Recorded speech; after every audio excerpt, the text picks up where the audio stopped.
नमस्कार विद्यार्थी मित्रांनो, मी मुकुंद कुलकर्णी आपले फ्री ऑनलाईन इंग्लिश स्पीकिंग वर्कशॉपच्या या 8व्या सत्रामध्ये स्वागत करतो। विद्यार्थी मित्रांनो, आज आपण एक नवीन टेक्निक अभ्यासणार आहोत।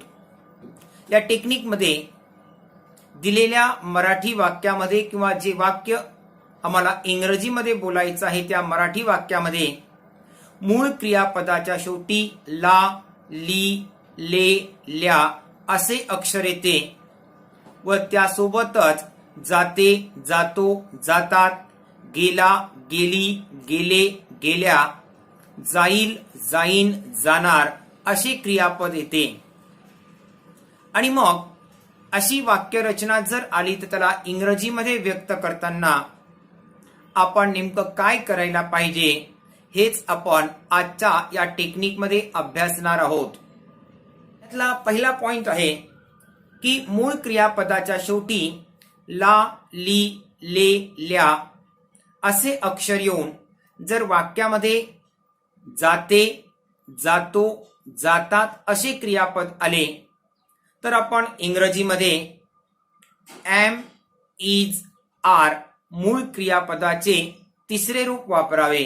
म्हणजेच एम मूळ क्रियापदाचे तिसरे रूप, इज मूळ क्रियापदाचे तिसरे रूप, आर मूळ क्रियापदाचे तिसरे रूप व वाक्यातील मूळ क्रियापदाचे शेवटचे अक्षर ला, ली, ले, ल्या असे असून सोबत जर जात नाही असे आले तर वाक्यामध्ये आपण एम नॉट मूळ क्रियापदाचे तिसरे रूप, इज नॉट मूळ क्रियापदाचे तिसरे रूप व आर नॉट मूळ क्रियापदाचे तिसरे रूप वापरत असतो।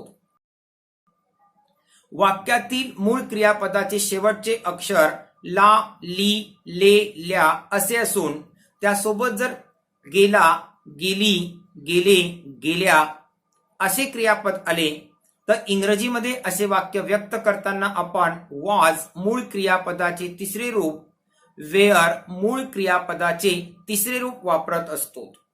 तसेच वाक्यातील मूळ क्रियापदाचे शेवटचे अक्षर ला, ली, ले, ल्या असे असून पुढे जर गेला, गेली, गेले, गेल्या नाही असं आलं तर इंग्रजीमध्ये आपण वॉज नॉट मूळ क्रियापदाचे तिसरे रूप, वेअर नॉट मूळ क्रियापदाचे तिसरे रूप वापरत असतो।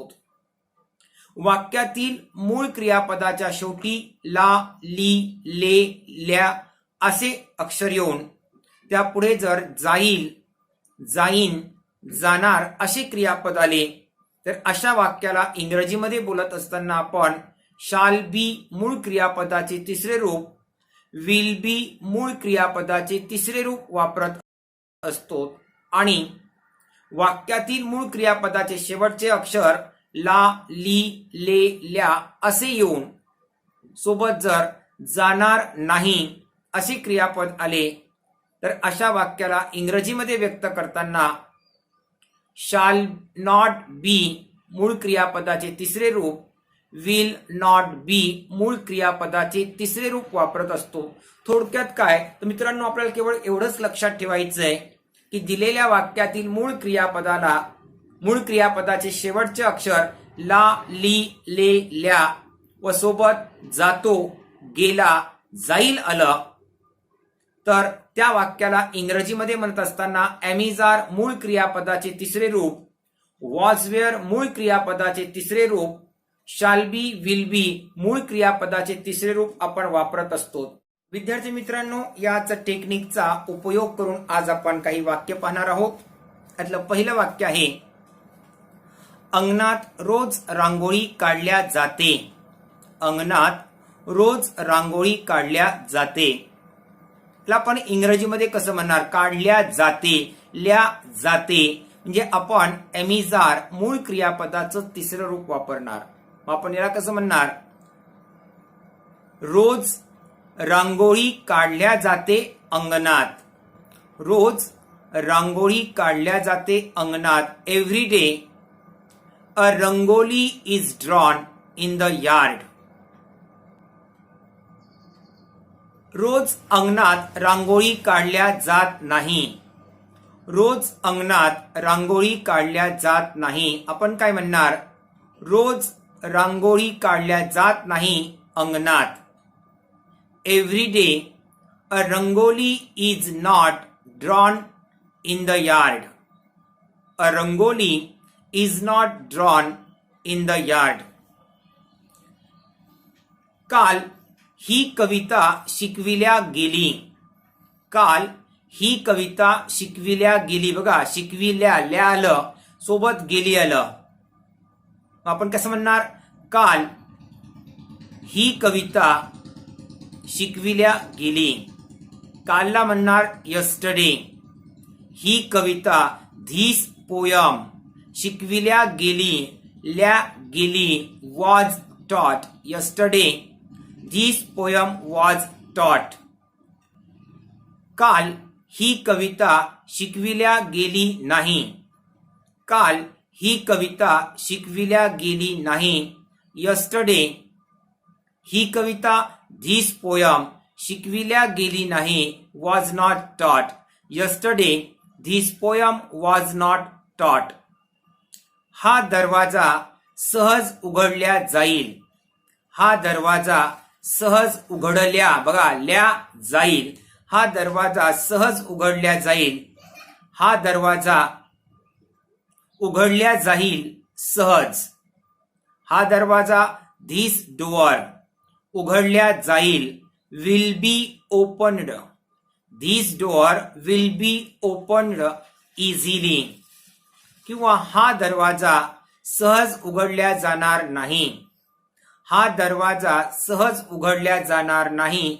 This door will not be opened easily. This door will not be opened easily. एक नॅनो कार विकत घेतल्या जाईल. एक नॅनो कार विकत घेतल्या जाईल. आपण काय म्हणणार? अ नॅनो कार, ल्या जाईल म्हटलंय, शाल बी, विल बी, मूळ क्रियापदाचं तिसरं रूप. A Nano car will be bought. A Nano car will be bought. राजूकडून गाणे गायल्या जाईल. राजूकडून गाणे गायल्या जाईल. गाणे गायल्या जाईल राजूकडून. A song will be sung by Raju. A song will be sung by Raju. इंग्रजीत 90 गुण मिळवल्या जातील. इंग्रजीत 90 गुण मिळवल्या जातील. 90 गुण मिळवल्या जातील इंग्रजीत. 90 marks will be got in English. 90 marks will be got in English. येथे जुने पुस्तके विकत घेतल्या जातात. येथे जुनी पुस्तके विकत घेतल्या जातात. काय म्हणणार आपण? जुनी पुस्तके विकत घेतली जातात येथे. Old books are bought. Old books are purchased here. Old books are bought here. Old books are purchased here. आजीकडून भूताच्या गोष्टी सांगितल्या गेल्या. आजीकडून भूताच्या गोष्टी सांगितल्या गेल्या. भूताच्या गोष्टी सांगितल्या गेल्या आजीकडून. The ghost stories were told by grandmother. The ghost stories were told by grandmother. आईकडनं चहा बनवल्या जातो. आईकडून चहा बनवल्या जातो. चहा बनवल्या जातो आईकडून, ल्या जातो. चहा बनवल्या जातो आईकडून. T is made by mother. T is made by mother.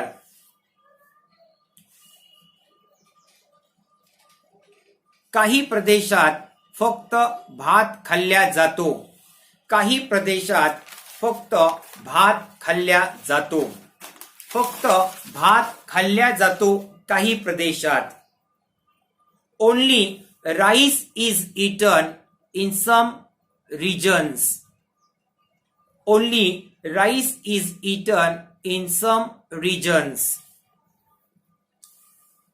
रोज एक चित्रपट पाहिल्या गेला.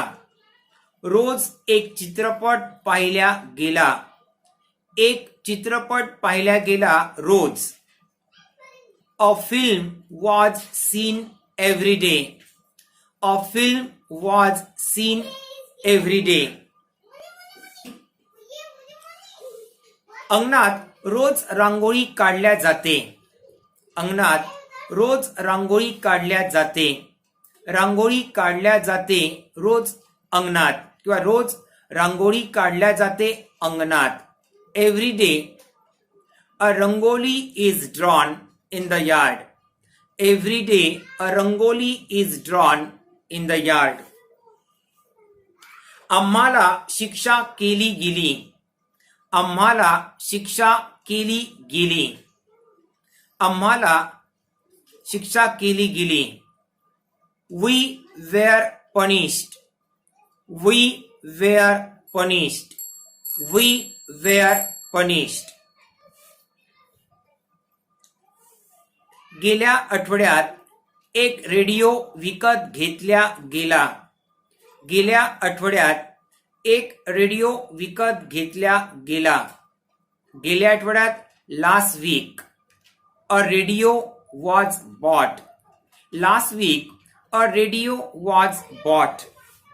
त्यानंतर आहे गेल्याच महिन्यात हा रस्ता दुरुस्त केला गेला. गेल्याच महिन्यात हा रस्ता दुरुस्त केला गेला. This road was repaired in the last month. This road was repaired in the last month. या वाक्यांचे इंग्रजीत भाषांतर केले जाणार नाही. या वाक्यांचे इंग्रजीत भाषांतर केले जाणार नाही. These sentences will not be translated into English.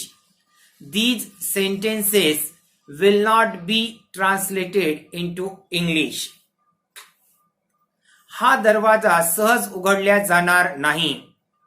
हा दरवाजा सहज उघडल्या जाणार नाही. This door will not be opened easily. This door will not be opened easily. थोड्या वेळानंतर तुला भेटण्यात येईल. थोड्या वेळानंतर तुला भेटण्यात येईल. You will be seen after a while. You will be seen after a while.